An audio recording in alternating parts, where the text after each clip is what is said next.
It's 9 o'clock. Good morning, everyone. We'll call the January 22nd Board of Commissioners meeting to order. Please join me in the pledge to the flag. I pledge allegiance to the flag of the United States of America and to the republic for which it stands, one nation, under God, indivisible, with liberty and justice for all. Okay, start with the agenda review. Are there any additions or corrections to the agenda? Mr. Chair, there are no changes this morning. Okay. Motion to approve. So moved. Second. All in favor say aye. Aye. Opposed? Agenda is approved. Okay, we'll start with Brian Thilchis, the county engineer on the Kern Bridge. Good morning again, Commissioners. Thank you for giving me a few minutes to bring these agreements forward this morning. Morning, Ryan. Morning, Ryan. Morning, Ryan. See, we're pushing our MSU this morning. We've got the nice purple and gold, and my you got your little lapel there. And the agreement that is being presented to you this morning, along with the supporting resolution, is for the historic registered Kern Bridge. As you may recall, this bridge is owned by Mankato and South Bend Townships. It spans the Lasua River. The bridge was constructed in 1873, and it's fairly significant because it's the longest span of its type. It's a wrought iron bowstring arch truss. So it's a very specialized and fairly rare type of truss, and especially in this area. It's the longest span in North America at approximately 190 feet long. So there's been a significant amount of interest in trying to preserve the bridge. The bridge has been abandoned on its bearings for 30 years when it was deemed too light and too fragile to handle any vehicular traffic anymore. The bridge sits on quarried limestone block abutments, which are severely compromised and failing, which will result in the inevitable collapse of the bridge into the river, which is a significant liability for both townships.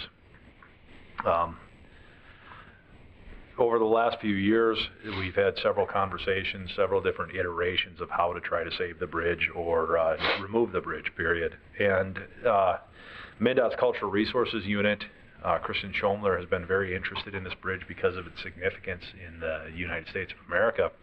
So we've had recent conversations with MnDOT CRU, their funding folks, the state aid division, as well as our local district office in the interest of trying to do something with the bridge. And I think it was pretty obvious the county and the townships, neither of us are that interested in spending a lot of local resources to save a bridge that doesn't have a transportation function. We've already got one historic bridge, and that's already a handful. But there is an opportunity with this bridge to perhaps serve as a future trail bridge or of some nature. So with that being said, funds were identified, federal funds, to cover 80% of the project cost to do preliminary engineering and then actual PIC plan.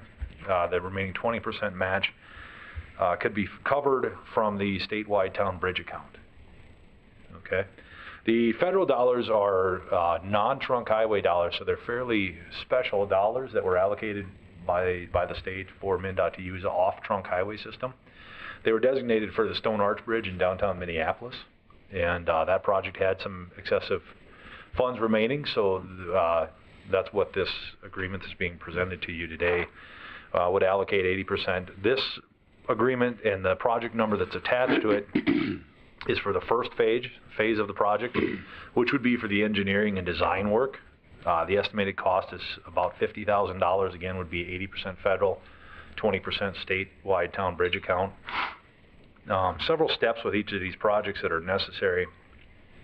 We have to get the project into the State Transportation Improvement Program. MnDOT, state aid, and federal aid staff are assisting us with that process. The county has to pursue selection of a consultant. There is a consultant that's done several reports on this bridge, so they have a very significant advantage as far as knowing all of the components of the bridge and how to attack it, along with their immense structural engineering knowledge. So we'll be pursuing working with them. Getting the structural analysis and all of the work completed for the design of how to put this into a plan set for a contractor to come in.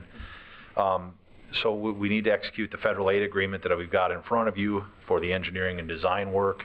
This would also help us with any necessary permits, and in coordination, we would ask the design consultant to be very assistive in that.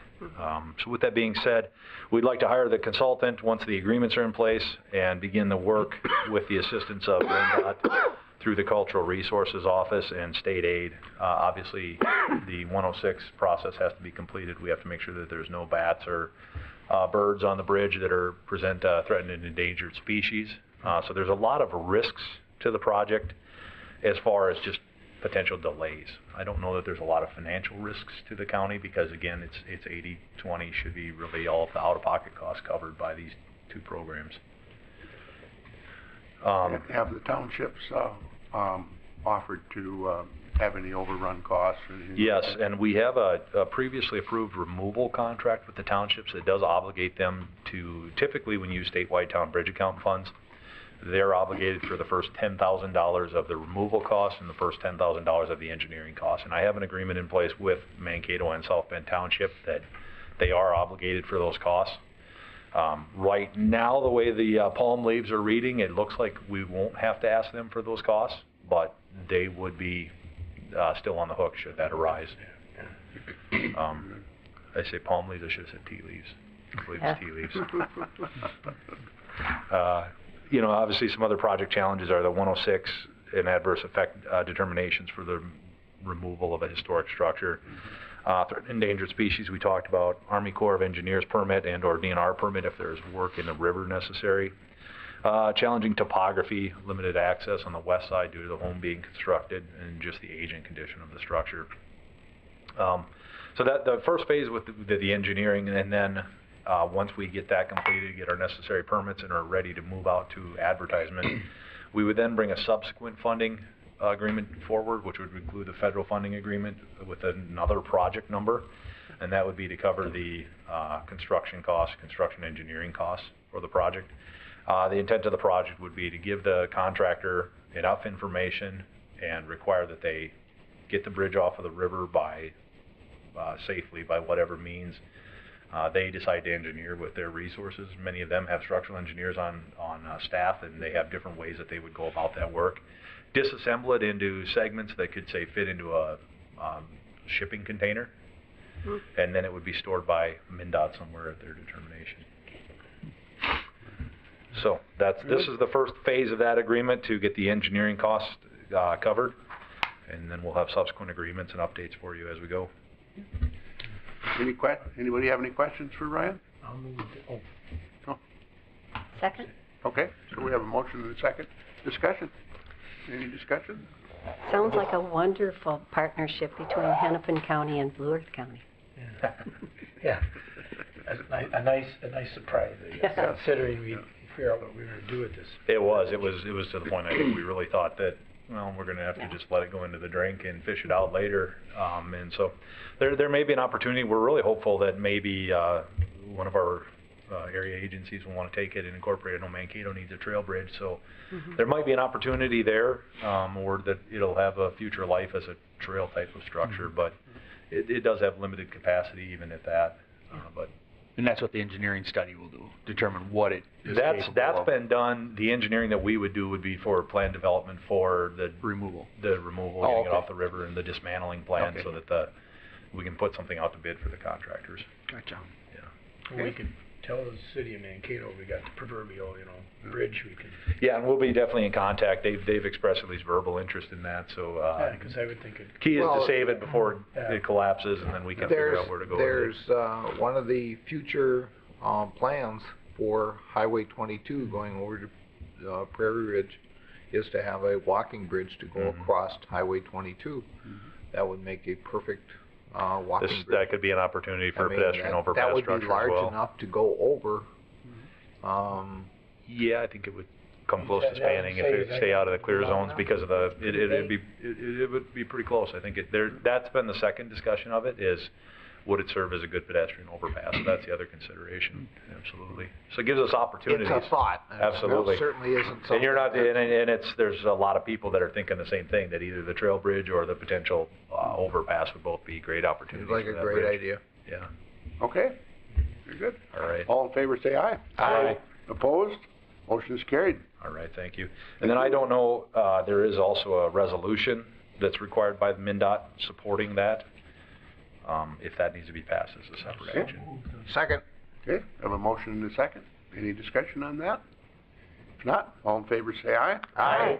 Opposed? It's carried. Fantastic. Thank you you. again. Thanks, Ryan. Yep. Thank you, Ryan. Okay, we'll move on to planning and zoning. George? Morning, George. Good morning, George. Morning, George.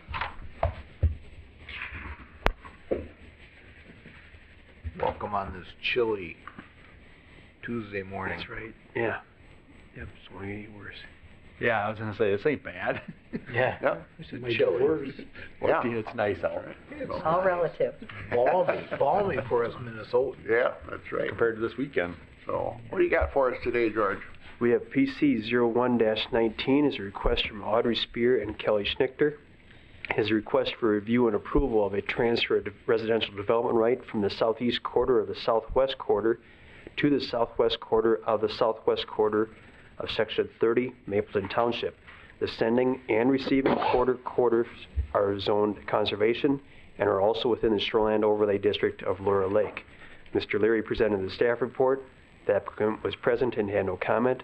There was no public comment and little discussion by the Planning Commission.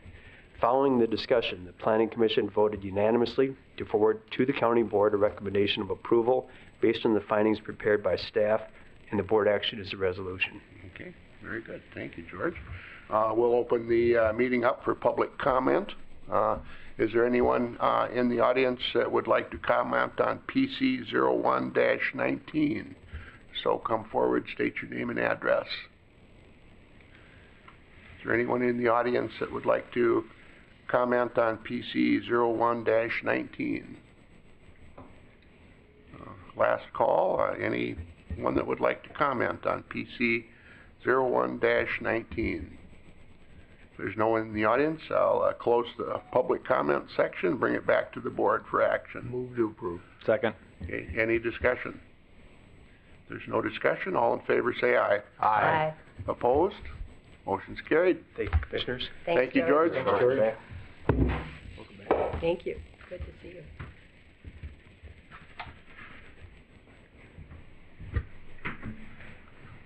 We don't have Phil. Yes, we'll check on that. Maybe we could just move on to the career pathways. Okay. Laura?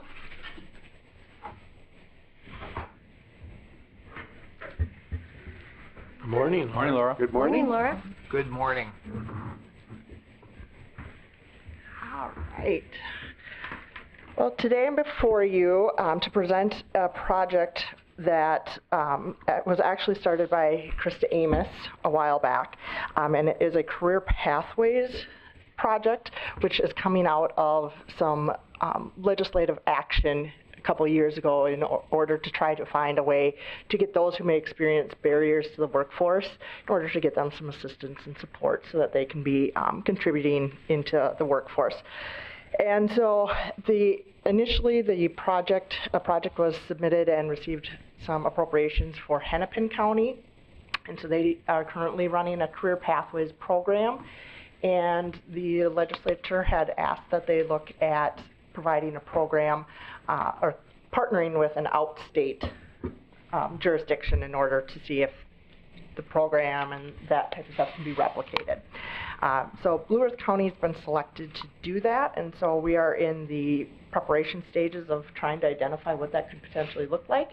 And so as part of our participation, we are also able to receive approximately $100,000 to help support that program. So we are working with Connie Ireland, who some of you may be familiar with, in trying to get this up and off the ground. And essentially what this part of the program is looking at is just one, identifying who or what those jobs are, which we've identified as our correctional officers. And then also the second part will be to look at what that could look like, what kind of program would we be needing, identify who those individuals are that we would want to try and target. We'll be working with Blue Earth County Employment Services. We've already had some conversations with them and trying to identify some of those individuals.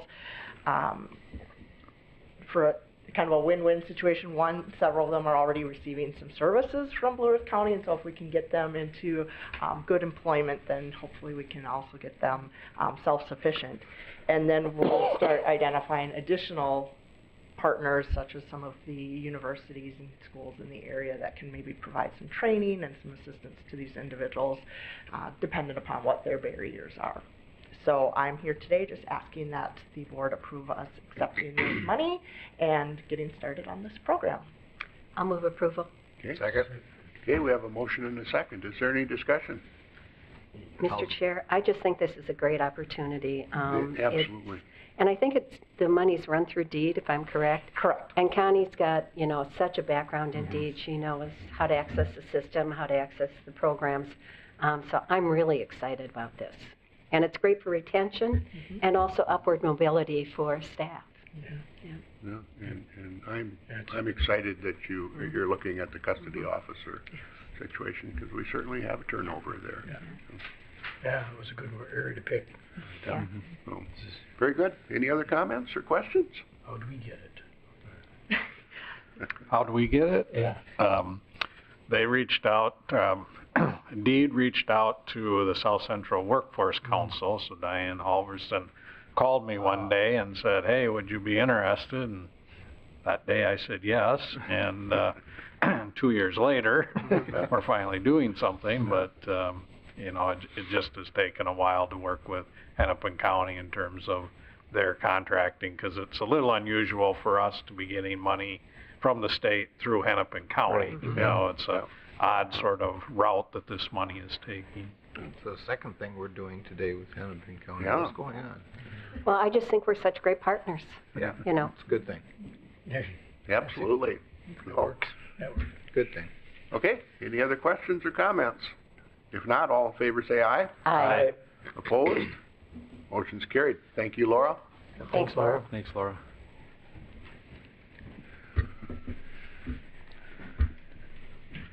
Just in time, Phil. Come on up. Sorry. No, that's okay. Morning, Phil. Morning, Phil. Good morning. How are you all? Great. Good. I saw George walking down the street and I got very nervous. You were right. Yeah. Definitely right. Right to be nervous. Well, good morning. Good morning. Mr. Commissioners and Mr. Chair and Commissioners, I appreciate the chance to come before you today. I've got a couple of action items in my report. The first of those being on children's mental health section, and it's the Department of Human Services for child welfare and juvenile justice screening.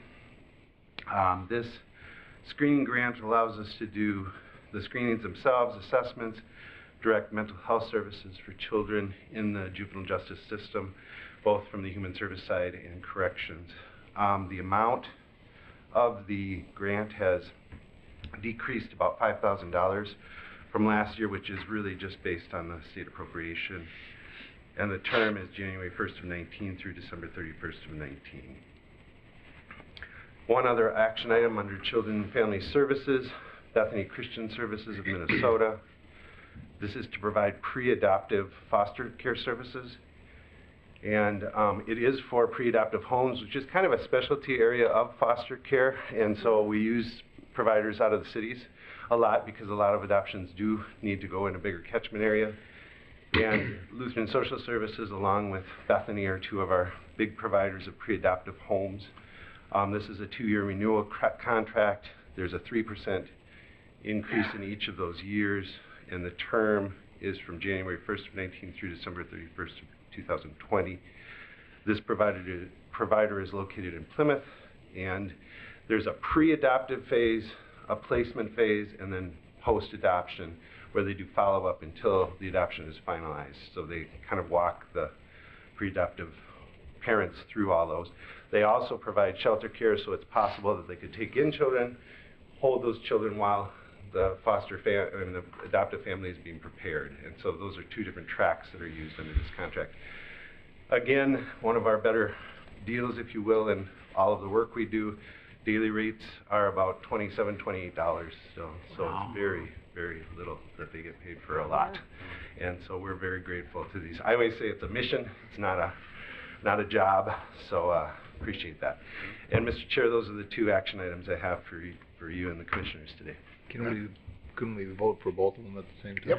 Yes, we can. Move to approve. Second. Okay, any discussion?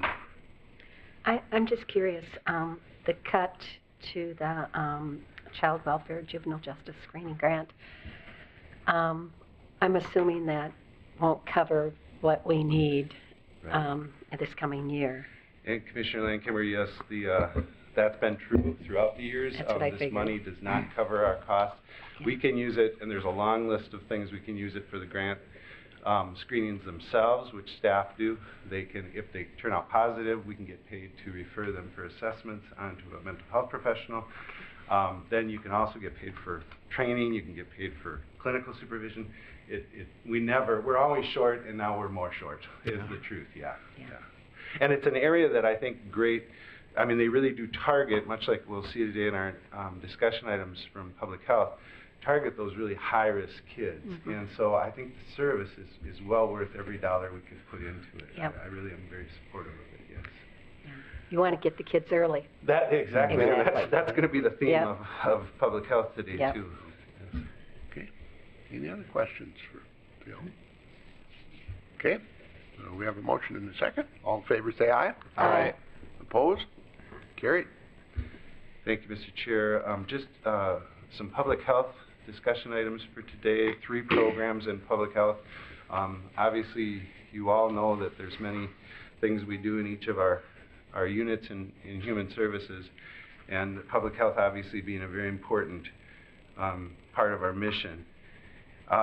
There's 3 areas that we're going to cover today, and then later in the year I usually bring back, I think, about 3 more areas in public health as well. But today we're going to be talking about child and teen checkup, the WIC clinic, and first steps.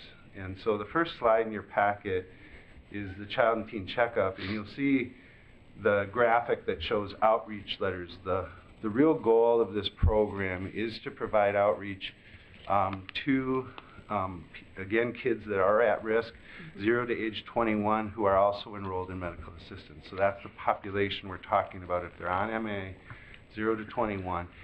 I've always felt that child and teen checkup is really a mission both to those families and those children, but also to the docs, because there's kind of a battery of wellness checks that we would like to see from those primary health care physicians.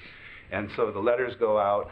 The clinics are well aware of what MDH is really expecting us to do, and we try to match those two together and make sure that the prevention, again, and early detection and treatment for any concerns about health-related problems are flagged. So that's really the goal of child and teen checkup. We send out these letters, and you'll see the population really based on our MA population of 7,700 letters sent out. We also have the ability through our staff then to follow up one-to-one if there's a need. That's a small percentage, as you see, of the letters that go out, because we're trying to hand off to the docs. That's what we're hoping to do. But there are cases where we feel social services can go in, and I know the commissioners ask a lot, can we go and actually make contact? And we do. Those are usually the multi-need families that we see a lot going on, and we really feel like we need to go and make a warm contact with those individuals. So those one-to-ones are important as well. I did ask Kelly Hayter about the dip from, you see, 2016 as far as the follow-ups.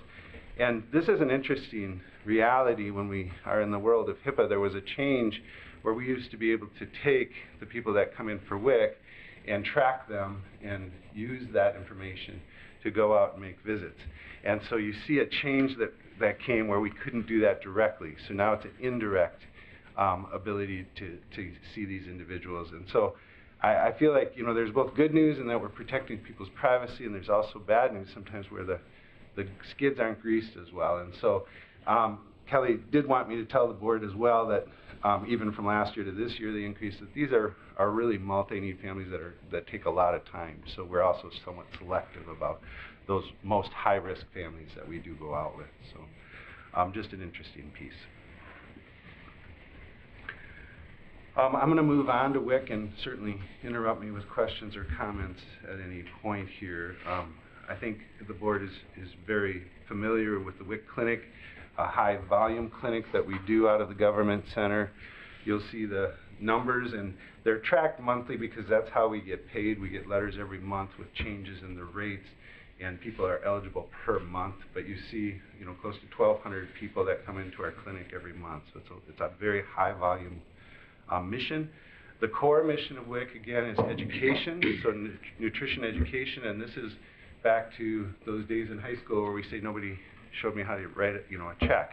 And this is, if you're come from a family where maybe you didn't have both parents there, you didn't have the information that you needed for what healthy eating really is, we're backing that up and saying let's just start at the basics and make sure that we're understanding what nutritional health looks like and what is a healthy meal to put on for your family. Targeting pregnant, breastfeeding, postpartum, infants, and children up to 5 years of age is the population. And then obviously the vouchers beyond the education are the other piece for purchasing healthy foods. And those even go where we have the initiative with the farmers market and things like that too. So we try to be creative with some of those resources and having young parents understand where to get the nutritional meals for their family. The graphics represent the enrolled and active participating recipients each month, and right now our current state is that we're good until April with the federal funding. So we're holding our breath and hoping that the inertia can be resolved here in the short term. But this would be a very difficult area to try to figure out without a change, hopefully in the short term. So that's WIC, and then finally First Steps. Teresa Freitag, some of you may know her, is located out in the clinic. Mankato Clinic Foundation is our partner, Greater Mankato Area United Way, and then we also are working with the Mayo System as well. Teresa is kind of our person that represents us and is our poster child for the program, and it's been great success. Just as we've had the Sheriff's Department come into Human Services, as we've been deployed out to the jail with Yellow Line, this is another of those examples of crossing over with disciplines and complementing the primary health mission of the clinics with some of our social service supports. You'll see, and I always think this is somewhat interesting because this can apply to a lot of areas of our practice in human services, but you'll see the age of outreach is the first slide under First Steps, and that we have over 90% in the last 2 years of people engaging in the first trimester, and that's the goal. Back to Commissioner Landcamer's comment, our whole hope is to do early engagement so we can see what's going on, what are the needs, and again targeting supportive pregnancies, healthy pregnancies, and healthy babies as well. So yeah, 94% in 2018 and 2017 were enrolled prenatally, and so that's really important to us. It is interesting that several of the families were homeless, but as you look at the following slides, I think those first 5 are what I'd draw the board's attention to. No surprise, but here it is in kind of black and white. Single parent households struggle. They struggle in a lot of different ways, including the next 4, mental health, the limited income, which is an obvious factor when you're trying to raise a child by yourself, unemployment, and then of course our chemical abuse and chemical use problems that are represented in our community. So those are the top 5, but as you go down you'll see some of the other pieces, and the housing is listed later where it doesn't affect the big numbers, but when you're homeless and couch hopping, there's a note here that said several families were homeless or couch hopping for most of their pregnancy. So to think back to being pregnant and not having a stable place to live and living off a friend's couch, very hard way to start that relationship with your new baby. So The coordinator is able to jump in and try to find and secure housing and work with our housing folks when that situation does present itself. Average caseload was 167, right around 170 people per year that are being dealt with directly by our staff. And so very, very proud of this work, and it is innovative work. I know when we talk about innovation, the legislative level, this is an area that gets a lot of attention because I think, again, dollar for dollar, it's a great investment. We get a great return back. So that's what I had. Certainly willing to take any questions or any comments from the board. Okay. Any questions for Phil? Good information, programs. yeah. Yes, thank you for your report, Phil. Thank you all. I appreciate it. Appreciate the support from the board. I think staff know very well that you guys are very invested and appreciate it as you walk through and shake hands and say hi to people in the community. I of course ask them to tell me when that happens, but it's always a good story. So, thank you very much for your time. Thank you, Phil. Thank you. Okay, we'll move on to administrative services. Bob? First up is the county board minutes for January 8th, pardon me. I would move the minutes. Second? Okay. Any discussion? All in favor say aye. Aye. Opposed? Minutes are approved. The bills. I'll move the bills. Okay. Second. Okay. Motion and a second. Any discussion on the bills?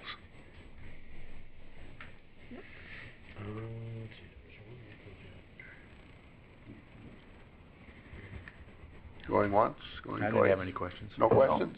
Okay, all in favor say aye. Aye. Opposed? Bills are approved. Mr. Chair and Commissioners, item number 7 in your packet is the Human Resources Department agenda. Just have one action item for the board today, and that is authorization to initiate recruitment for a Director of Human Resources. The board is familiar that for many years we've had a relationship with the City of Mankato where we've contracted with them for human resources leadership. With the unfortunate passing of Krista Amos, we have reevaluated that agreement and had a couple of conversations with the City of Mankato in terms of how to proceed. And so staff are recommending that we hire a human resources director for the county, kind of dedicated to the county, but still maintain a relationship with the City of Mankato on areas like training of staff.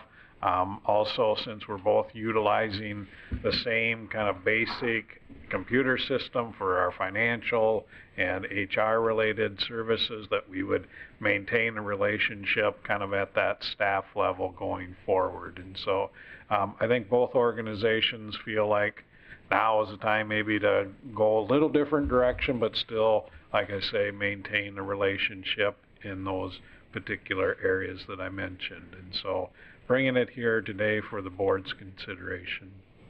Very good. I'll move approval. I'll of the second action. that. Okay, any discussion? Mr. Chair, I just think it's a win-win for both the city and the county. I think the relationship's really strong, and we'll partner where it's appropriate. It's been a very good relationship that we've had for a couple of decades at least. And so, you know, it is kind of a significant step, but our growth does kind of dictate that we have some dedicated resource in-house. And, you know, I think it'll be a good thing for our organization going forward. Very good. Any other thoughts? If not, all in favor say aye. Aye. Opposed? Carried. You have some informational items for us? Yes, so we have filled a maintenance engineer position in the physical plant area. We also have filled an application developer / business analyst in our IT department. We did receive a resignation of a sergeant in the jail, and so we've initiated recruitment to fill that position. We also have received a resignation of an assistant county attorney. There is a promotion of a licensed center specialist to a financial assistance specialist in our human services department, so we've initiated recruitment to refill that license center specialist position. And we had a lateral transfer of a medium equipment operator to a parks technician in the Public Works Department. Also had 2 promotions of medium equipment operators to heavy equipment operators also in the Public Works Department. So with all that movement, results in the need to recruit for 3 medium equipment operators in the Public Works Department. Very good. Any questions for Bob? Okay. Mr. Chair, I just have a comment. I think it shows the ability for upward mobility in the county, and I think that's a really positive thing, that people see a path upward. Absolutely. Yep. Good. Number of these are the result of the early retirement, Yep. as well as the new positions that were requested. So we're seeing, again, continued activity in the human resources area, where we have a lot of kind of shifting roles and responsibilities. But as you point out, Commissioner, it does present some opportunity for growth for our staff, and that keeps the workforce engaged. Right. Very good. And thank you for your report, Bob. All right, Mr. Chair and Commissioners, item number 8 in your packet is a jail food contract amendment. We review this contract annually, and so we've been with Summit Food Services for a number of years to provide the inmate food services at the jail. The cost in the contract is reviewed annually, but it typically follows the consumer price index. There were some menu changes recommended by staff, and so those also were incorporated into this contract amendment, and the amendment is effective back to December 1st of 2018. Okay. Move to approve. Is there a second? Second. Any discussion? If none, all in favor say aye. Aye. Opposed? Motion is carried. Item number 9 in your packet is a memo regarding an advisory board appointment. We have a youth that's interested in the Community Corrections Advisory Board, and so we're recommending that Tegan Jazz be appointed as a student member of that committee, and she is a resident of Commissioner District 3. Okay. Second. Okay. Any discussion? If none, all in favor say aye. Aye. Opposed? It's carried. Mr. Chair and Commissioners, item number 10 in your packet then is the financial status report for the end of our fiscal year, December 31st of 2018. You'll see that our total revenues came in at $111 million, around $111,700,000 roughly, where our expenses were at $104,771,000. So we did have a surplus at the end of the year. Again, I want to caution the board that these surpluses are really the result of some money that came in on the turnback project for County Road 1. So we'll anticipate some higher spending in future years that should draw that back down. But we did overall have a good year in terms of our total expenses ran at about 93% of what were budgeted, while our revenue came in just slightly under the projected amount. We also had the kind of major change in 2018 where we had budgeted a deficit for the building project. Through further discussions with the board, we did opt to do some bonding, and so that bonding is reflected in these financial reports. So while we anticipated a pretty significant deficit before that decision was made, we actually ended up in a surplus situation at the end of the year. In terms of the enterprise fund out at the Ponderosa, we also had a good year there, where revenues were $3.4 million, expenditures were at $2.1. Clearly, when we're not building a cell and not buying large pieces of equipment, the revenue will exceed the expenses. That will turn around as we continue to build out cells and purchase those large dozers that are out used out at the landfill. The second page then shows our cash and investment balances. Up towards the top, you'll see a line that says total available funds at $48.5 million. I would draw your attention up a few lines to the middle of that grouping, Public Works at $11.5 million almost, compared to prior years where it had been, less than $2 million in some of those years, but even last year was at $7 million. There again, that's where that turn back money is sitting. Bottom line is, in terms of total county funds available, we're at $118 million at the end of 2018. So we're sitting in good shape there as well. But I do have some concern about future years that we will start to see that cut into the reserves that the county board has been looking for. Obviously, with our building project being finished up in 2019 or early 2020, we should see those numbers come down. Be happy to answer any questions that the board might have. Yeah. Any questions for Bob? Looks good. Good report. Yeah, thank you. Very good. That brings us to the commissioners' reports on committees. Mark, would you like to start? It's real short. After a few days off, I guess, did come back and went to MICA, an annual meeting up in, where it was Northfield. Northfield, Close. So that was most informative, and had actually a couple legislators, and including a local one here, and and I thought the professor from Carleton, Shearer, in fact, he was on Almanac. I saw him a little bit later, so that was really kind of neat to see. That was interesting. So that's a big report. Okay. Well done. Thanks. Well, on January 9th, the day after our last board meeting, I had a TDS personnel committee meeting where we approved a step increase for our director, Ann Hokinson. Same day, I had a community corrections meeting, and Steve Lenz was elected to be chair of the community corrections. So everybody here knows Steve Lenz. Also had a Region 9 annual meeting, and I was placed on the Transportation Advisory Committee for Region 9. January 10th, so that was a busy day.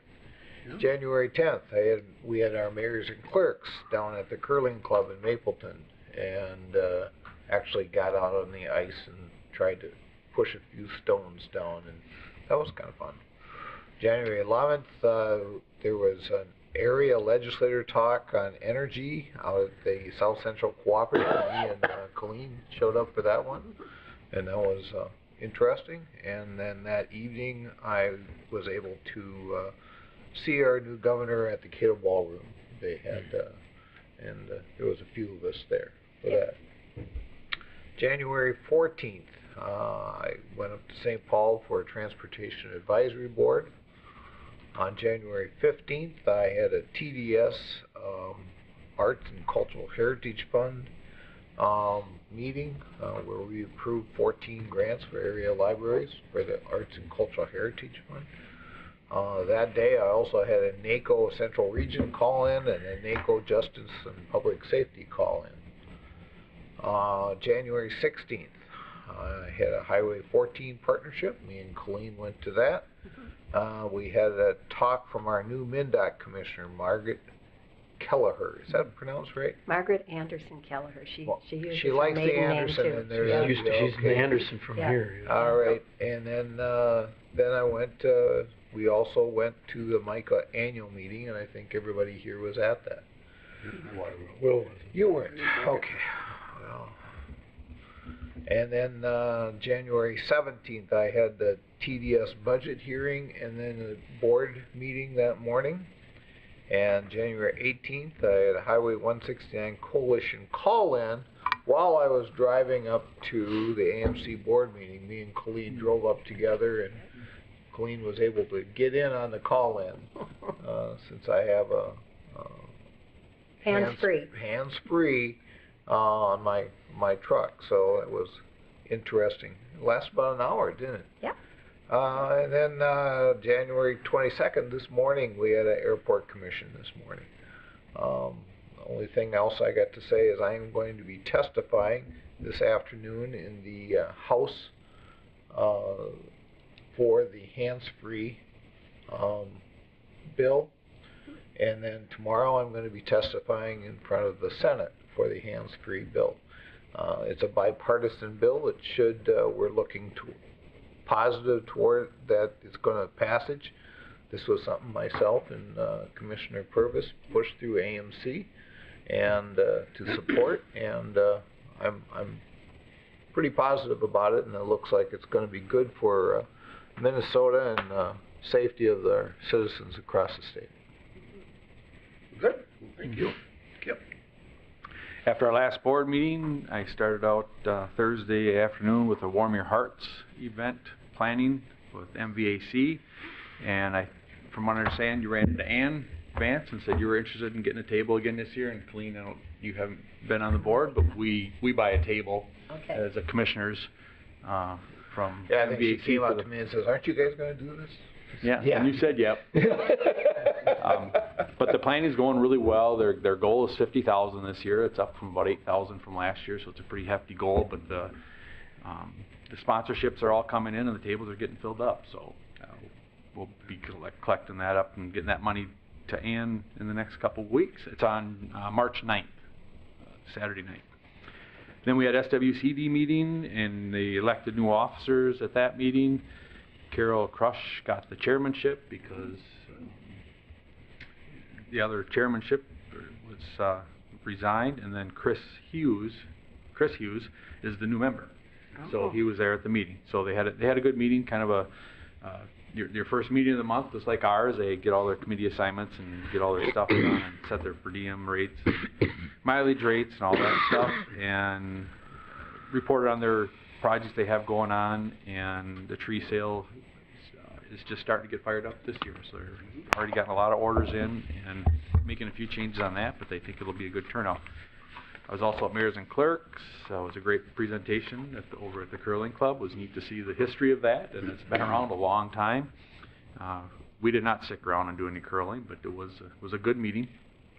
Then RCF, again, we appointed some new board we're looking for some new board members, and we appointed some new presidents and vice chairs and whatnot there. And Ann McGregor got chairman of the RCEF board, so she'll be taking over that organization. And then we're going to try to meet, we've been kind of meeting quarterly, but it just gets to be too much, so we're setting a meeting for once a month, and if you can make it, you can make it, and if you can't, you can't. So we're just not meeting on a regular basis, we just have a lot of things going on. Gunther has got a bill up at the state that he's trying to push some funding right through to RCEF, but he needs a host county or organization to deal with that, so we're trying to muddle through that and figure that out. I think we would be all right to be the host county possibly, but it might come with them being an employee, and I'm not supportive of that at this point. I just don't think I think that'll just get too cumbersome for us as a county. But if it's just a cash through or a fund through some sort, I told Brian we would talk, but I was pretty clear at the meeting on Tuesday that I just don't think the county is willing to take that underneath our umbrella and bring that as another employee and another employee under that. I just think it gets to be too complicated. So we've had some discussions about that, but that's kind of what I mentioned at the meeting. Micah was already mentioned, and that was a good meeting. We had the election of the new officers, which the slate stayed the same up there, and Kathleen does a great job running that organization. And then we had intergov and talked about bike trails on Stoltzman Road. Yep. That's my report, Mr. Chair. Good. Thank you, Kip. Colleen? Before I start, I think in the past we were the host county when Gunther had the legislation way back when. Might be worth checking into. I think you're right now that you mention it. I think we were. So, for what that's worth. Might be. Yeah, because he carried the bill quite a few years ago. Yeah. Anyway, I went to the Transit Advisory Committee. That's going to meet quarterly, and it's the mobility buses around the county. I think it's a great program. You all have started, and I'm excited about it. On the 8th, I went to Greater Mankato Gross After Hours. A little chilly that night, but they had a really good turnout. It was at the America Inn, which has remodeled a bunch of their rooms already. I was with the South Central Energy with Vance. I think the renewable energy discussions are really important. Actually, Frostbenko was there also and is keeping an eye on it too. Will, Vance and I were all at the governor's inaugural at the ballroom. On the 14th, I spoke to Dr. Shane Boyer's class about agriculture opportunities and rural development in this region. So it was a good conversation, interesting always. Went to Highway 14 with Vance, and we were one of the first to get the new transportation committee, our new transformation commissioner here. So we're excited about having one of our own as the commissioner, Margaret Anderson Gallagher. Went to MICA with all of you.